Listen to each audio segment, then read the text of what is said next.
Shalom, Shalom. This year I hear from GMS Savannah. Coming another quick and important lesson. But first and foremost, I want to give all praise, honor, and glory to Yahweh, Bashem, Yahweh Shai, Bashem, Ruach Padash, and double honors to the apostles, the elders, and elder bishops, which rule well and teach well, and to the Arkim that's out here pushing this 100% truth from the Bible,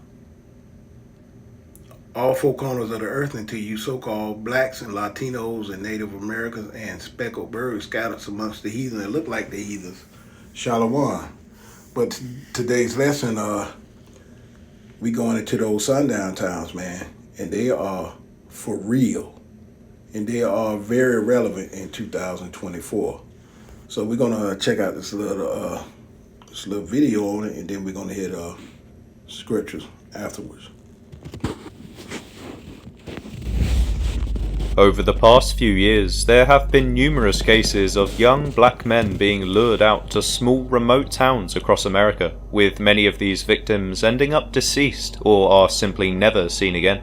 But despite the harrowing evidence that continues to stack up each year, the idea of sundown towns in modern-day America has become somewhat of a myth, with many people believing these towns to be nothing more than a dark period of our history. However, if you just spend a few minutes in the comment section of my videos, you will quickly begin to see that many people of colour would beg to differ, as stories of sundown towns are not only real, but continue to unfold to this day. Now, if you are familiar with my channel, then you will likely be aware of my running series where I take a deeper look into these cases in an attempt to try and spread awareness. But during my research, a concerning pattern has started to emerge which seems to link all of these cases together, and therefore I can't help but feel that the subject of sundown towns deserves its own video. So rather than focusing on just one case, please brace yourself as I attempt to delve into the murky waters of this incredibly controversial topic, starting with the suspicious disappearance of Devonte Morgan.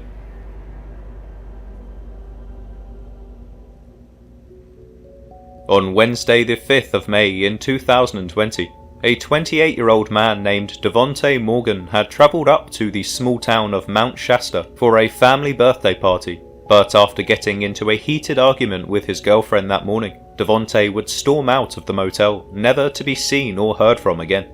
He was reported missing 2 days later after he failed to return home, but police noticed a distinct lack of emotion in his girlfriend's voice, and they were left alarmed after finding out that Devonte's phone was broken, and therefore there was no way of tracking his whereabouts. However, after almost a week of investigating, the police were finally able to uncover some surveillance footage of Devonte from the day he disappeared, which showed him walking into a gas station alone. But despite conducting numerous searches of the area and knocking on every single door, no further leads would be uncovered, eventually leading the case to turn cold. And given the lack of witnesses, Devonte's family began to feel like something wasn't right with this town. According to them, locals would be seen tearing down the missing person posters and showed no interest in helping the family find their loved one. So at the time, it seemed like there was nowhere else to turn. However, around 2 months after his disappearance, a witness would finally come forward after bumping into Devonte's brother Anthony, who would reveal that he had seen the missing young man climbing into a white truck, and rumours began to spread that he had been taken to the Shasta River to be disposed of. But despite these bold claims, the local police were unable to find any evidence to back them up, so once again, the case would turn cold, with Devonte unfortunately remaining a missing person to this day.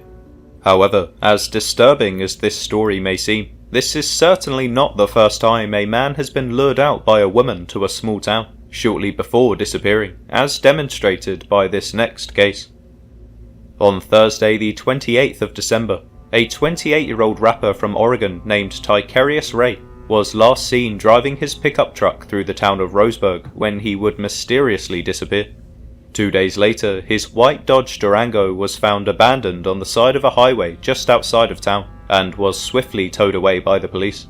However, after inspecting the vehicle, a cell phone was then discovered on the passenger seat that belonged to Ticarius, so unfortunately they were unable to get in touch with the young man and instead held on to the evidence. A week then went by with Ticarius still failing to inquire about his truck, but given his troubled history with the law, it was initially assumed by the police that he was purposely choosing not to get in touch. However, in an instant, everything would change when the Roseburg Police Department received a call from his family, claiming that they hadn't heard from or seen the 28-year-old in 10 days, and they were rightfully concerned for his safety. So, given these details, an official missing person report was then filed, and his image was plastered across the news and social media in the hopes that somebody would recognise his face. But unfortunately, after 8 months of searching, it would seem that Tyquarius Ray is still nowhere to be found, with the most popular theory stating that he was lured out to Roseburg by his girlfriend, who had nefarious intentions. But unfortunately, this pattern of young black men being lured out to small towns just a few days before they go missing is something which has repeated itself multiple times across the Northwest. But unlike with these first two cases, it's not always a woman who does the luring. On Monday the 7th of August earlier this year, a 33-year-old musician from California named Corey Danieli would suddenly disappear after getting into a fight with one of his friends before supposedly storming off into the night, never to be seen again. To this day, his whereabouts are still unknown, but the Fresno Police Department, along with Corey's family, strongly believe that the missing man is likely deceased due to the suspicious circumstances that surround his case. And with key suspects like Zach Stiles, who was the last person to see Corey alive after inviting him out to the small town of Kerman, and has since mysteriously relocated to Hawaii, it's no surprise that they have come to this conclusion. However, despite the rising stack of evidence that seems to point in the direction of murder, after almost 1 year of investigation, the police are still yet to reveal what really happened to Corey Danieli that night, which has understandably left the public questioning whether there could be some kind of cover-up going on, which unfortunately seems to be a recurring theme across these cases, as with many small towns you will usually find that they also possess a very small police department, meaning resources are almost always stretched, so with little evidence to go off, it's no surprise that many of these cases go unsolved.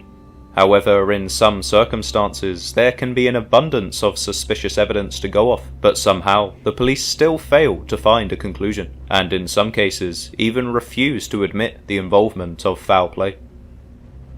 On the 9th of July in 2013, a 24-year-old model named Ryan Singleton was driving his car through the Mojave Desert on his way back to LA to see his friend after spending the day in Vegas, when his car would suddenly break down. A passing highway patrol officer noticed Ryan walking along the side of the road and offered to drive him to the nearby town of Baker to get further assistance, and upon arrival, he then called one of his friends for help and agreed to meet them at the rest stop. But in a strange twist of fate, once the friend arrived to pick him up, Ryan had mysteriously disappeared. A missing person report was filed the very next day, but there would be no real updates in the case until 2 months later, when his decomposing remains were finally discovered in the middle of the desert. Initially, it was assumed that this was just a tragic accident. However, when the coroner's report came back a few weeks later, it was soon revealed that Ryan's body was missing at least 6 of its organs. However, 10 years on, the local police still refused to believe that foul play was involved, leaving his family understandably furious and desperate for justice. Which, once again, is a very common theme shared across all of these stories, as families desperately hold on to the idea of closure. But unlike the other cases that I've mentioned so far, these men aren't always lured out to remote towns by people they know. On Thursday the 9th of May earlier this year, a 35-year-old father named Sean Riley was supposed to be on a remote work trip in the city of Kelso, Washington, when he would mysteriously disappear. A few days after arriving, he would accidentally call his wife Mary in the early hours of the morning, to which she could only hear muffled sounds for 3 minutes before eventually deciding to hang up the phone. However, concerned by the strange phone call, she immediately called him back in the hopes that he would pick up and explain the situation. But to her confusion, after answering the phone, Sean would continue to make muffled sounds before a voice could be heard clearly stating, "Go this way, go this way." Mary then hung up again after failing to get her husband's attention and called the hotel he was staying at to ask if they could conduct a wellness check at 3 AM. But once again, she was left puzzled when the hotel staff confirmed that his hotel room was unlocked and Sean was nowhere to be seen. So after her confusion quickly escalated to fear, Mary then called the local police to report the incident, and soon after accessing the security footage at the hotel, they discovered that Shun could be seen leaving the hotel alone, looking like he was in an extreme amount of distress. So, in response to this troubling news, Mary and the rest of the family instinctively travelled all the way up from Long Beach, California, to look for Shun themselves and to help spread awareness of his case. However, after 1 week of searching, his body was eventually discovered in the Cowyman River near Manasco Drive, which was located just a short distance from the Comfort Inn hotel he was staying at, with many believing it wouldn't be long before the guilty suspect was found. But to everybody's surprise, after 3 months of investigating, the case still remains unsolved, leaving Shun's family heartbroken and confused, as they try to understand what could have happened to their loved one and why his killer has still not been found after all this time. Which is unfortunately the very same situation being experienced by a grieving father that still continues to hold on to the hope that his son will eventually return home. On Wednesday the 23rd of June in 2021, a 24-year-old geologist named Daniel Robinson was driving home from work through a desert in Arizona when he mysteriously disappeared. After failing to make it home that day, Daniel was eventually reported missing by his father David Robinson after the local police insisted that he wait 12 hours before officially making the claim. The investigation therefore started the next day, however they wouldn't find any evidence until almost 1 month later, when Daniel's car was finally discovered on a ranch 3 miles away, crashed and abandoned with the airbags deployed. Surprisingly, however, there was still no sign of Daniel. And after 3 years of searching, the police are still no closer to finding out what really happened to the 24-year-old geologist. Many theories have been discussed, but with this case being so tightly guarded by the Buckeye Police Department, Daniel's father fears we may never get to the bottom of this mystery, which has understandably led many to wonder if something more nefarious could be at play here. But with so many other cases possessing similar details, it's no surprise that connections have been drawn by the public, as demonstrated by this next case. On Friday the 5th of October in 2018, a 26-year-old TV producer named Terrence Woods was supposed to be filming a documentary out in the town of Grangeville when he would mysteriously vanish. According to witnesses, Terrence had been behaving extremely unusual that day, but nobody could have expected him to suddenly run off in the middle of a shoot, as they watched him jump down a 15-foot cliff edge and disappear into the woods. Immediately after these events took place, members of the film crew chased after him, but they were unable to catch up, resulting in the young man ending up alone in the wilderness. But determined to make sure he was okay, the crew then reported him missing to the local police. However, by this time, the sun was beginning to go down, so the officers decided to conduct a search first thing in the morning. K9 units, helicopters, and infrared technology were utilised, and Terrence's family even flew across the country to aid in the search. But despite the huge efforts of everybody involved, the missing young man was never located, and so almost 6 years later he continues to remain a missing person.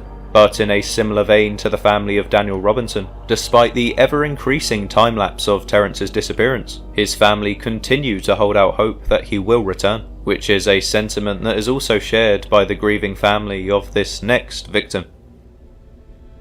On Sunday the 22nd of October, a 46-year-old father of two named Rudy Tessima was supposed to be off on a spiritual retreat in the town of Mercer in Wisconsin, when he would mysteriously disappear without a trace. He was reported missing soon after by his friends when they noticed his sudden absence from the group, but by then it was already too late, as it would appear that Rudy was nowhere to be found. Sightings of the 46-year-old would soon come in, with witnesses claiming to have seen a man matching his description walking around in bare feet in the Mercer area. But unfortunately, these leads would inevitably come up empty upon investigation, and to this day, Rudy continues to remain a missing person.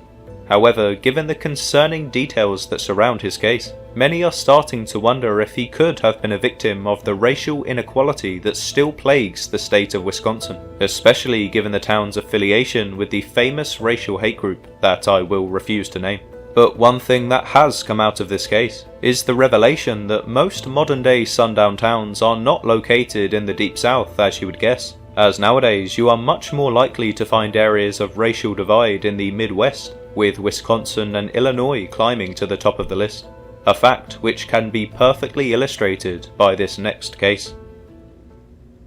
On Tuesday the 18th of September in 2018, a 40-year-old father named William Young was discovered hanging lifeless from a tree in the small city of Peru, Illinois, with the initial cause of death being ruled as self-inflicted by the local police. However, as the weeks went by, details started to emerge surrounding William's death, including the fact that the police would refuse to let his family conduct a private autopsy of the body, threatening to cremate the remains if they didn't organise a swift burial. But to make matters worse, it was then leaked to the public that William's car had received damages on the passenger side, like it had been rammed by another vehicle, and his belongings were also scattered all over the place as if there had been some kind of struggle. But despite these incredibly suspicious details, no official investigation would ever take place, with the LaSalle Police Department remaining adamant that no foul play was involved. So, given the long list of questionable activity related to this case, alongside the fact that his body was found less than a mile away from where another body was discovered just a few years later, it's no surprise that many are starting to wonder if these potential lynchings have been hidden from the public by the very same people that are hired to protect us. And just to further drive this point home, I will quickly run through the details of another case from Peru, which I'm sure many of you will be familiar with. On Tuesday the 24th of August in 2021, a 25-year-old graduate student named Jelani Day was on his way to Illinois State University for an important meeting with his professor. However, after arriving on campus in the early hours of the morning, he would make the extremely out-of-character decision to skip his meeting and instead drive over to a cannabis dispensary, which would be his last official sighting.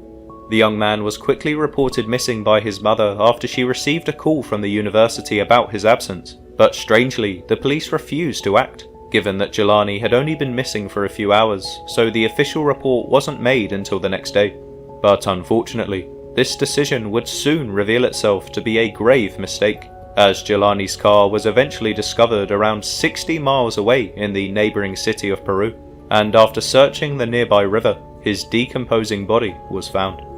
An investigation into Jelani's death was immediately conducted. However, despite the incredibly nefarious nature of this case, the police are still yet to apprehend a suspect, believing the most likely cause of death to be self-inflicted drowning.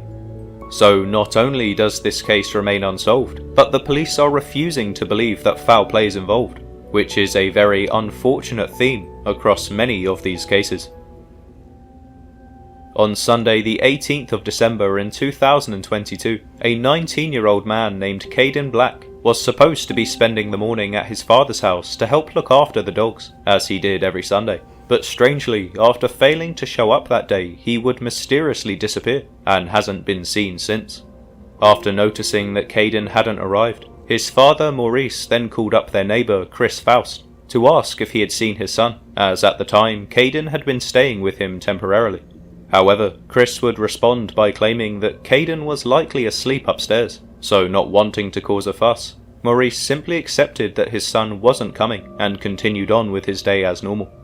But once Tuesday rolled around, Chris realised that he hadn't physically seen Caden since Saturday afternoon, so he quickly made the decision to call his mother, Cara, to ask if he had perhaps travelled over to her house without telling anyone. But to his surprise, Cara would state that she too hadn't seen Caden, and had last spoken to him around 6 days prior, so at this point, with nowhere else to turn, Chris decided to call the local police department to officially report Caden as missing.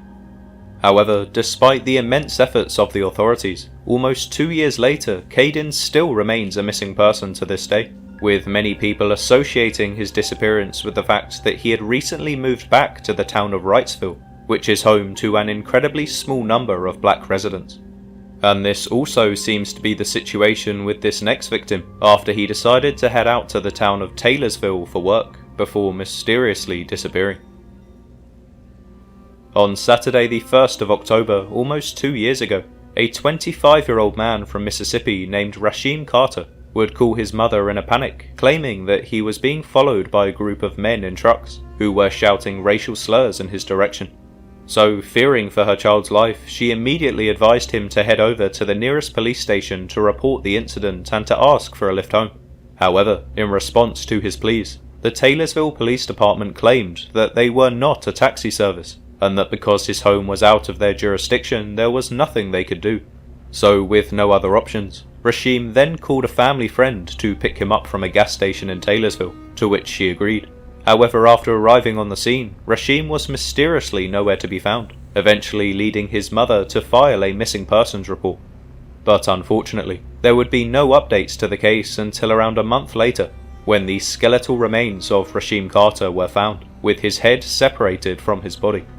Despite the incredibly controversial details, however, to this day the case remains an open investigation, with the police strongly believing that nobody else was involved and that his death was nothing more than an accident.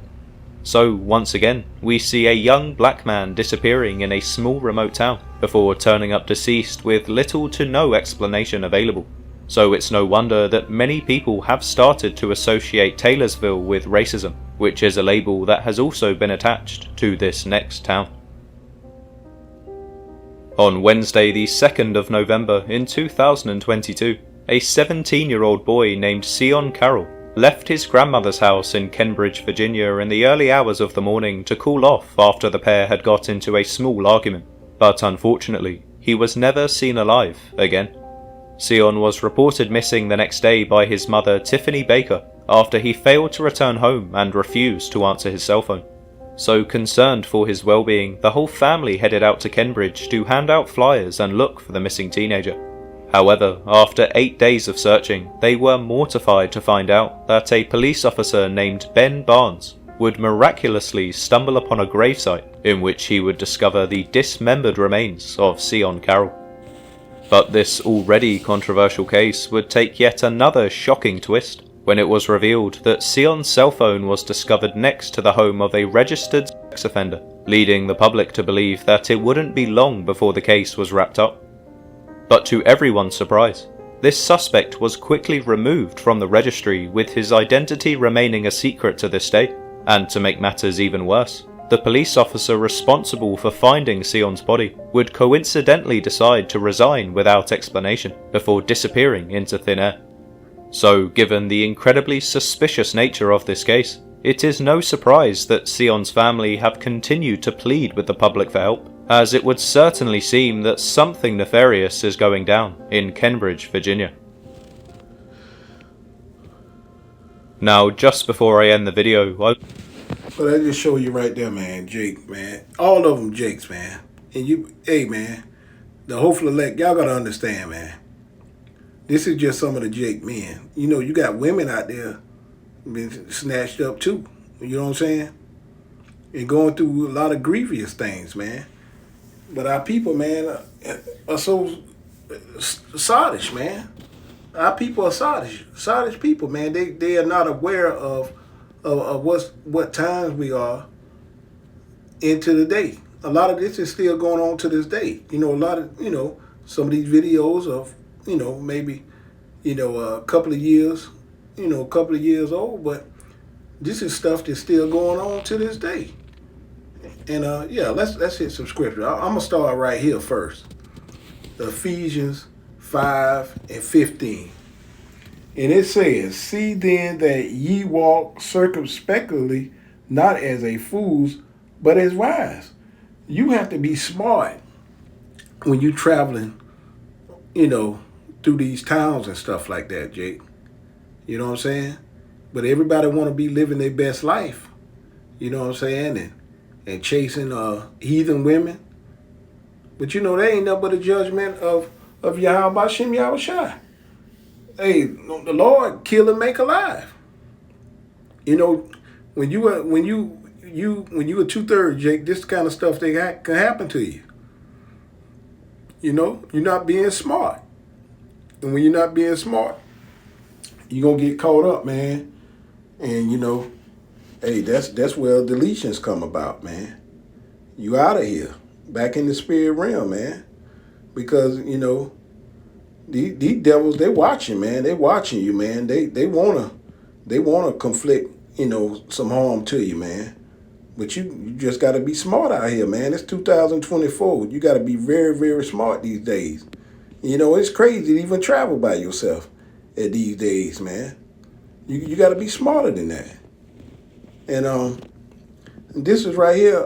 Psalms 10:9 says, "He lieth and waits secretly as a lion in his den. He lieth and wait to catch the poor, and he shall catch the poor when he draws him into his net." Yeah, man, these Edomites, man, they wait to catch you, man. You jakes out here, man. All these were jakes. You know, sent back to the spirit realm, man. Not being smart. You know, you got to be very, very smart because, man, traps are set, every day for you, Jake, whether you know it or not, man. In no respect of person either. It don't matter, you're poor, rich, you can, man, anybody can get this, man. You just got to be smart out here on these roads, man. You got to be very, very smart. And we're going to hit up Lamentation 4:18. It says, "They hunt our steps, that we cannot go in our streets. The end is near, and our days are fulfilled, for our end is come." Yeah, man, our days are coming to the end, man, because, these race wars, civil wars, gender wars, everything about to jump off, man. And if you ain't under the umbrella of Yahweh Shem Yahweh, man, you're going to get caught up in a lot of this wickedness that's going on out here, man. You got to repent and come back to the law, statutes, and commandments. But like I say, we only here for the hopeful elect anyway, man. Because, like I say, the 2/3, what I'm saying, they scoff and do all this stuff. And, hey, you going to be the ones that's going to get caught up in stuff like this.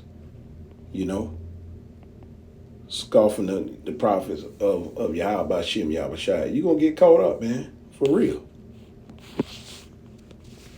And then we're going to go over here to Ezekiel 35:6. It says, "Therefore, as I live, saints, that Yahweh our power, I will prepare thee until blood, and blood shall pursue thee, and thou shalt not hated blood, and evil blood shall pursue thee." Yeah, man, they're going to continue to come after you, Jake. That perpetual hate, man. That's that perpetual hate, man, to come get you, man. Because like I say, man, there's nothing new under the sun. This stuff been going on. It's still going on in 2024. And Amos 1:11 says, "Thus saith the Lord, for the transgression of Edom, and for I will not turn away thy punishment thereof, because he did pursue his brother with the sword, and did cast off all pity, and his anger did tear perpetually, and he kept his wrath forever." Yeah, Jake, you are hated, man. You are hated by these heathens, man. Every day. But y'all want to, y'all worried about Esau, Edom than the other heathens, man. But it's perpetual hate, man. It's never going to change, man. And the Lord say there's not one righteous one. He said it. Not one. But Jake's like being around Esau, man. They love it. They love being in their company, man. But a lot of y'all gonna get caught up too. Like I told you, these race wars, civil wars, gender wars, and everything else is gonna start popping off, Jake. And you're gonna be quick work, man. Because you're not being wise. And then my last precept I want to hit is Proverbs 4:16. It say, "For they sleep not, except they have done mischief, and their sleep is taken away unless they have caused some to fall." Yeah, man. These people in these sundown towns, man, they be waiting, man, for a Jake to come through there, man, because they want to make an example out of you. What you gonna do? You can't run to the police stations there. They ain't gonna help you. So when you get caught up in these sundown towns, man, that's a judgment from Yahweh Shem Yahweh on you, man, because you're not being smart. Because, man, you are the prey, Jake. You are the prey. You know what I'm saying? And that ain't going to change until Yahweh Shai crack them skies, man, and come back, man, for the, for the hopeful elect, man. But you 2/3, y'all gonna continue to get caught up, man, out here in these streets, man, because it's very dangerous, man. And Jake just got to understand, man, that the times are very bad right now for us, man. You got to be very, very smart. And even the elect, man, y'all have to be very aware of things that's going on, man, because wickedness is increasing every day. Because Eve, they like to travel, and sometimes go travel to seek a man or whatever, and living their best life. And, man, they getting caught up, man. They're getting caught up in these snares and traps, too. They want to live their best life, man. But, hey, then they want to call on Jeebus. Jeebus ain't helping you, Ain't helping you at all. You too much 2/3 if you still calling on Jeebus in 2024. Allah, Buddha, Centuria, Shiva, all them idols, man. False idols. But the living power is Yahweh Bashim Yahushua. That's the strong tower.